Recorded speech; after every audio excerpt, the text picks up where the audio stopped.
Okay, hi guys. My phone needs. I need a new phone. Cause the storage is small. Oh, okay. But anyway, so I was saying something, but I'm gonna leave it for another time. Basically, we're talking about the temptation of Jesus. So let's keep going. Let's finish it. Let's finish it. Okay. And he says, but he answered, uh, but he answered, this is Jesus, and said, it is written, man shall not live by bread alone, but by every word that proceedeth out of the mouth of God.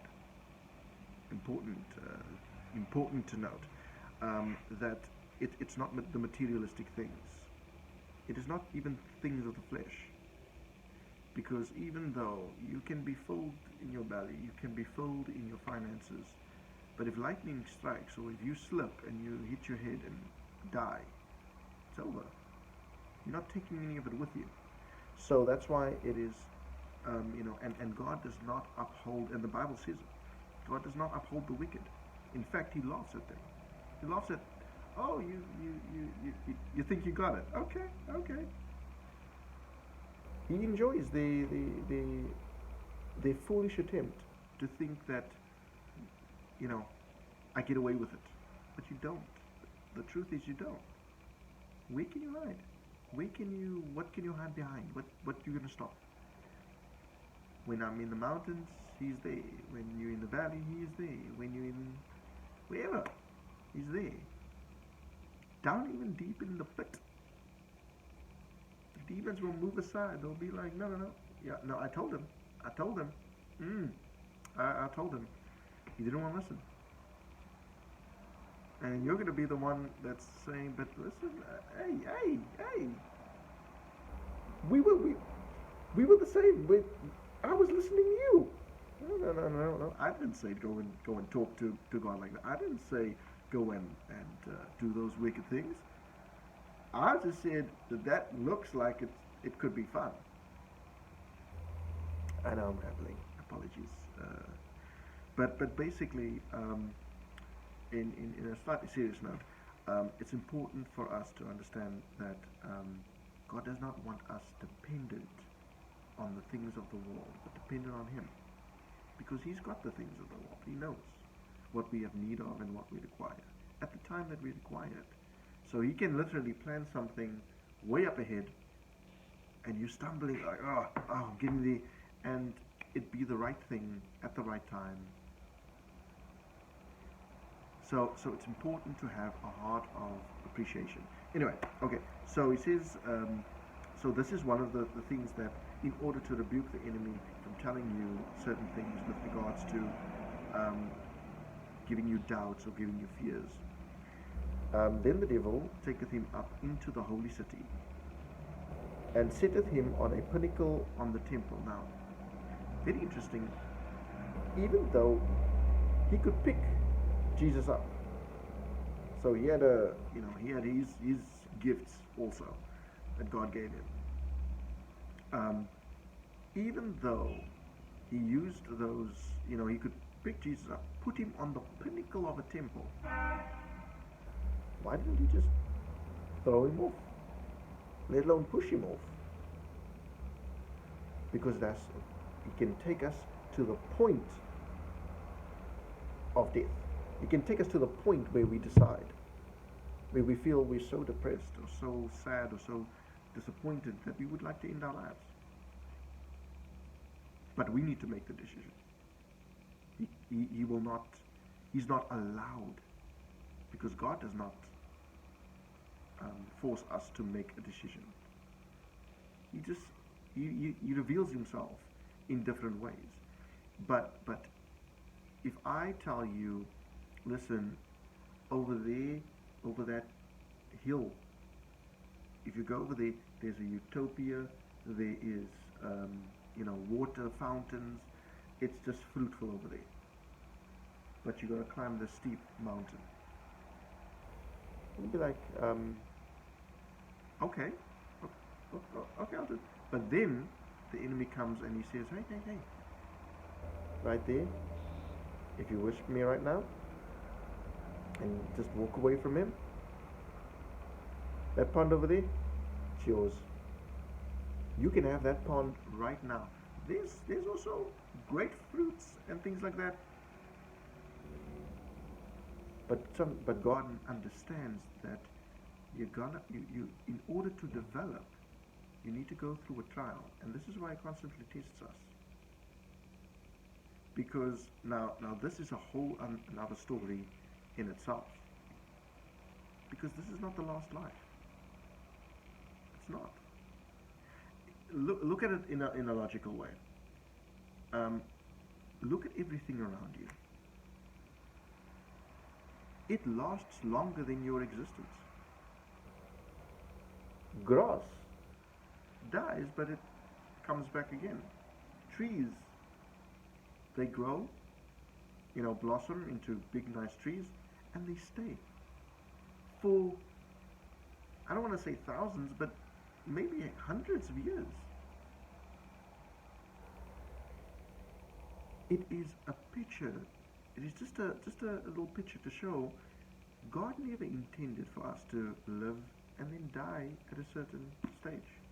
In fact, I believe, this is just my personal belief from what I've been partaking of the Word, is that God actually meant for us to have lived forever here on earth, in the physical, and not age, but to reach only up until your prime.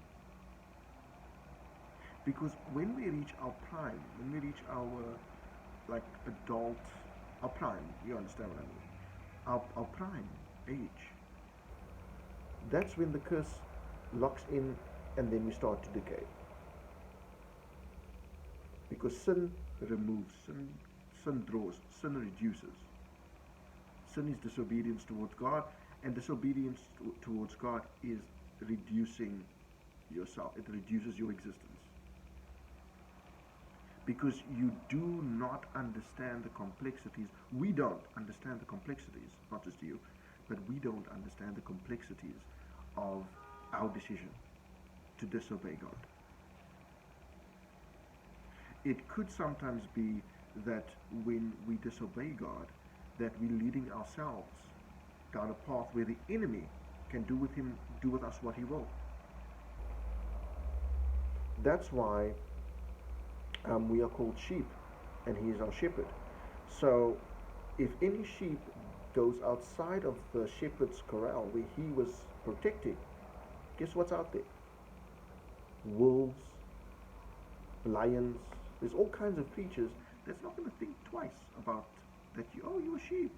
Oh, you lost. Let me take you back to your home. No. He's going to rip you to pieces and kill you. That's it.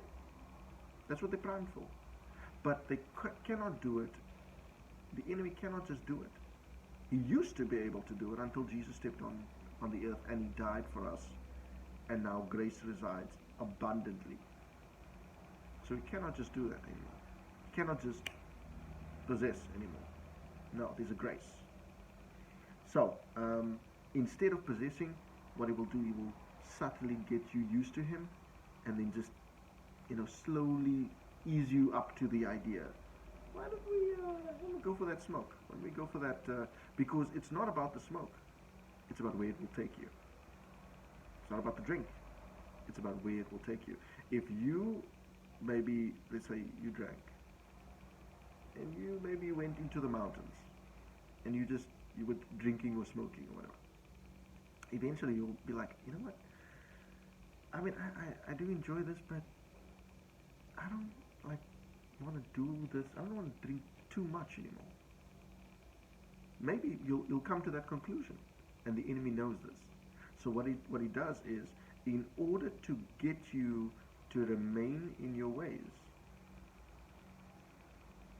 he's got to create a cycle,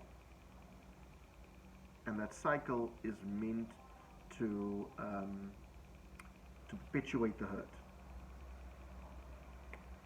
So if, let's say for instance, if a husband, I apologize, I know I'm getting off the point, but I'm just flowing. Just flow with me. This might be this might be for someone. Um, if you and your wife get into an argument, there's always the possibility that one will forgive the other, right?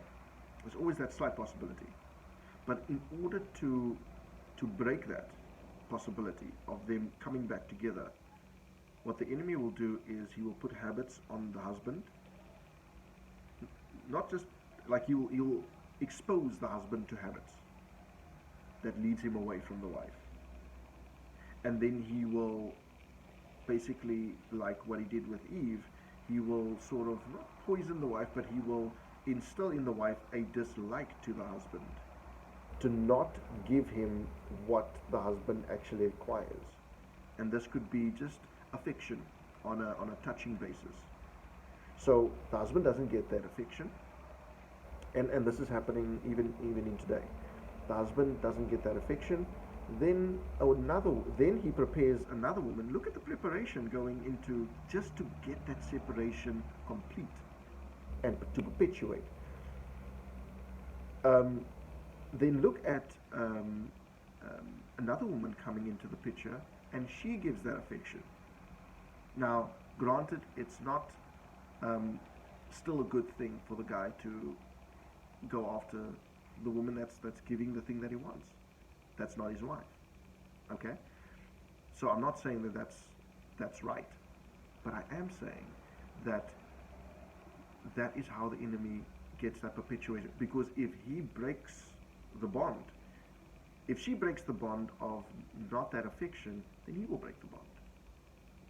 And then ultimately he'll go with the other woman and remain married to her. And then she will find, you can see how it can turn into a horrible cycle. Then what's even worse is he could have a child with her. Now the cycle is complete, because now there's a hate towards him for being with her, but there's a child involved. So even if he turns away from the woman, look at how complex it can get. He has to stay with her because of the child, because it's his child. And some even separate, and then he gets a distaste that says, you know what, I don't, these women, they're not loyal, like the song, besides the swear words, obviously, but they're not loyal. And when a man says and a woman says there's no more loyalty, they make it the decision in their hearts. And that's a tough one, because when you make a decision in your heart, it means that when you meet the next girl or you meet the next guy, that heart ain't going to allow you to be loyal, nor is it going to allow you to believe that they will be loyal. Perpetuation. So once you're in the cycle, you're going to perpetually be in pain. All the enemy does is, if you try to get out of that cycle, and you'll find, if you test it, speak to somebody that you had an argument with. Try and go and speak to them. The natural thing, inclination in your very spirit, you will feel, I don't want to, because of what they did. Or maybe it's because of what I did to them. But ultimately, it's a cycle. And that's what the enemy loves to get us all into, is the sin cycle. So like pornography even. That is the thing. It's a sin cycle. It becomes a habit, and then it becomes an enslavement, almost. And then it's no longer just a habit, it's something that you find solace in. And that's scary. If you find solace in the bad things, it's a tough one to get away from. But God is in the process of breaking those things and providing the clarity. So if this is really hitting at your spirit, and you're getting this, then take it and really pay attention to it, because the enemy hopes that you don't.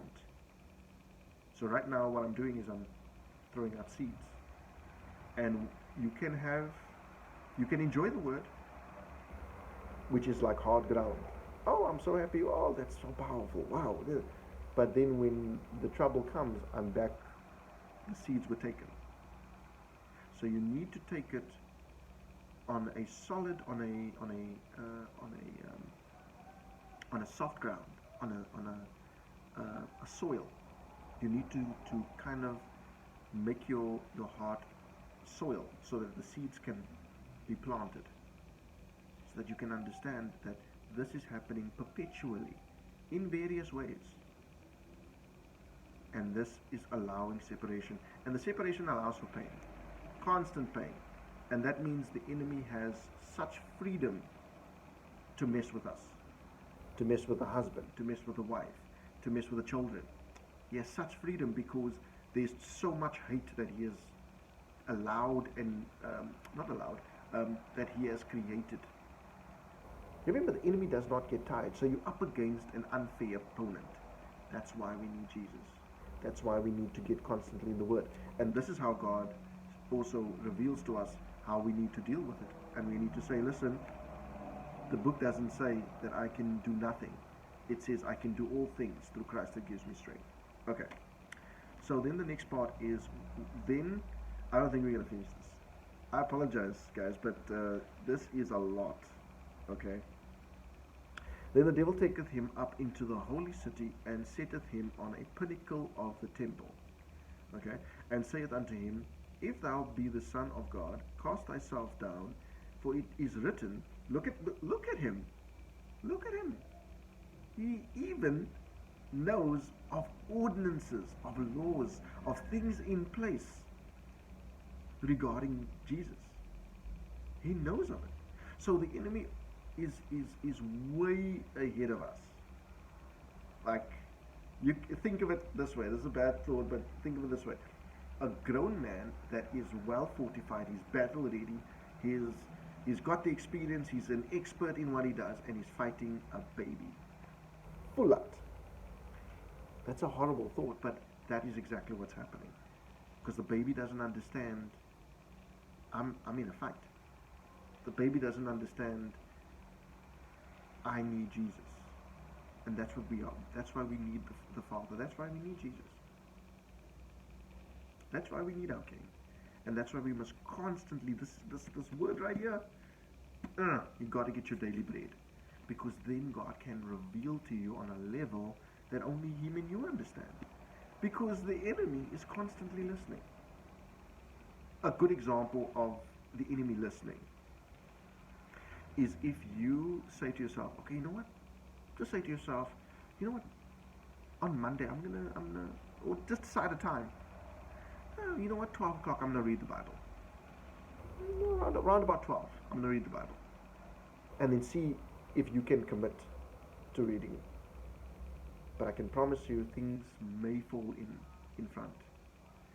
And also try this, or keep this in mind, is that when there's two factions fighting, let's say there's a war, a lot of the time, the one with the most intelligence of the other one, if you understand your enemy, if you understand your opponent far better than they understand you, not only do you have an advantage, but you have a great advantage. And you can manipulate them on a level that they cannot even comprehend. And that's what the enemy can do. He can manipulate God's people as well as unbelievers on a level that they if they knew it, they would be like, I didn't even mean to do that.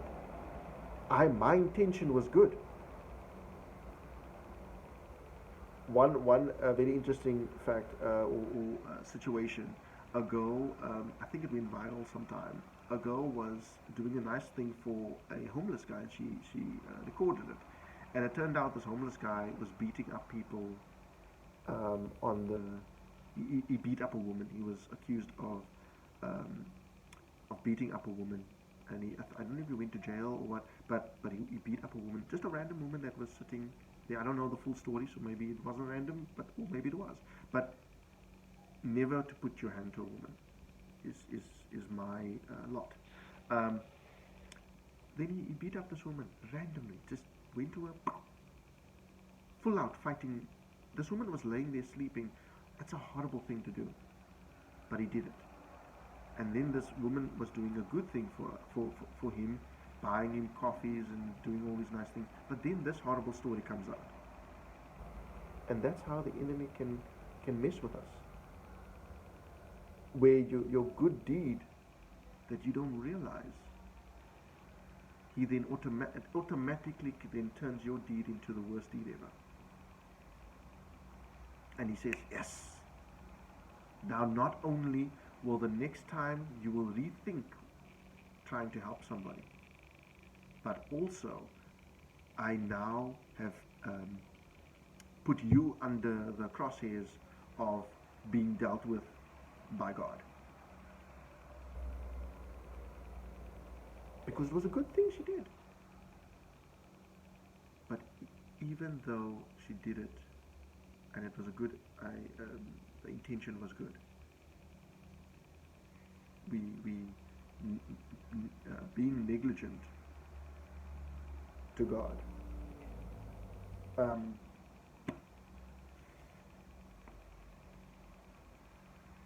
I would say personally, I don't think personally anything may happen to this lady, but I would say it's not a nice feeling. It's a real downer to know that you helped someone that if they had the, that if you were that woman, they would beat you, full on. They would show you no mercy. That's a horrible feeling, and it bitters your taste for trying to help the next person. You see, so that's what the enemy loves to do. He loves to poison the well, so that others will, and especially display it, so others will be discouraged to do the same. You shouldn't be discouraged to help somebody, but I would say, bear God in mind. Not just for your own good. Bear God in mind. Say, Lord, instead of giving that person money, let me pray for that person. And then if you see the person again, you pray. And God will reveal to you, He will reveal to you in your relationship, He will reveal to you that I want you to go and bless that person. But if we do something out of its time, because it could have been, I know I'm rambling, it could have been that this guy was could have reformed, and then maybe God wanted to bless him, but he wasn't. And it turns out that is what occurred. Okay, I gotta stop rambling. Okay, it's just it's very interesting. I love to understand. It's good to get a good understanding, to be enlightened. Okay.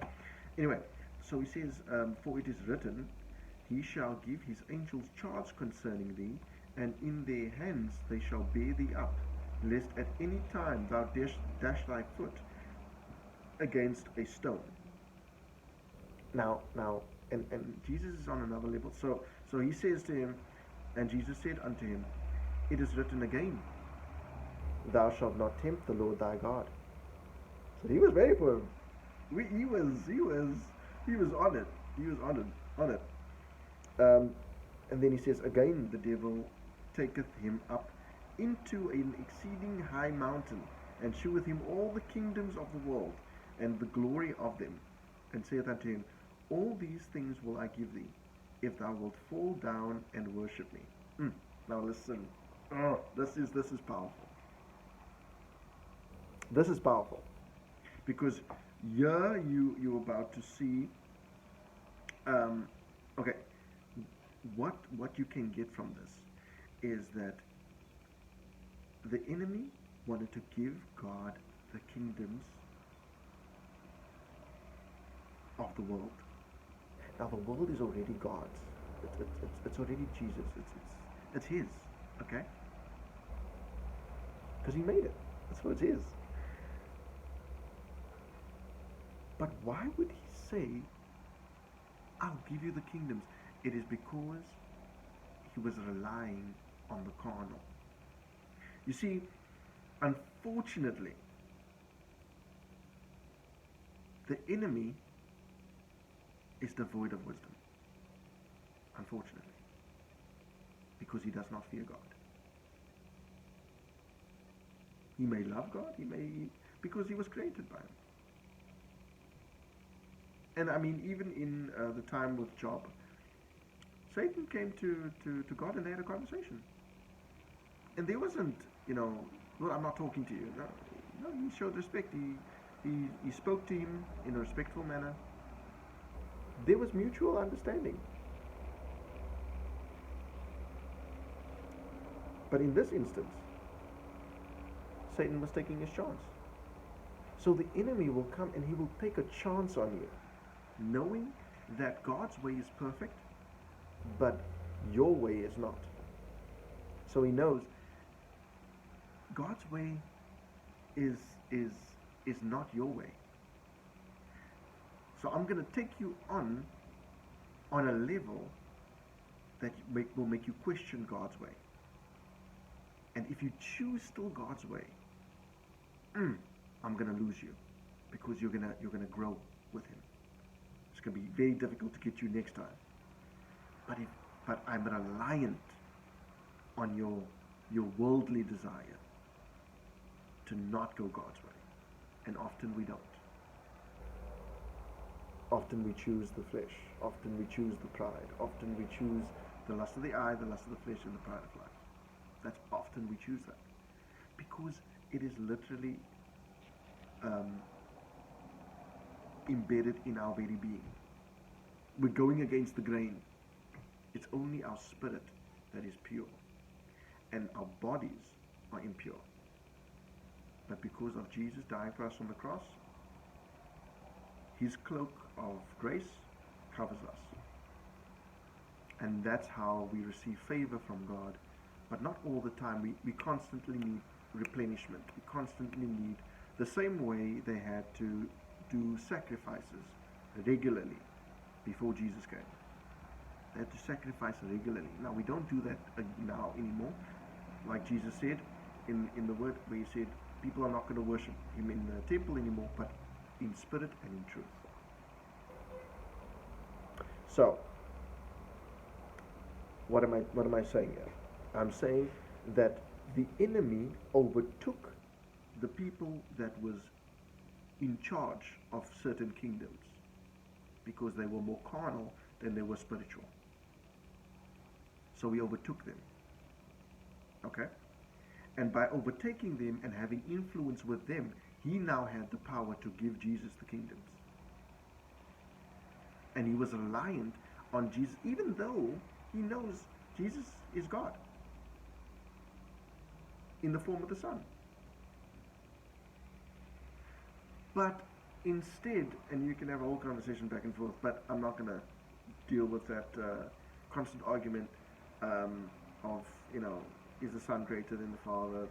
Think of it in this sense. Is your hand greater than your head? Or do they just have different roles? Is your eyeballs greater than your mouth? Just because they're not the same.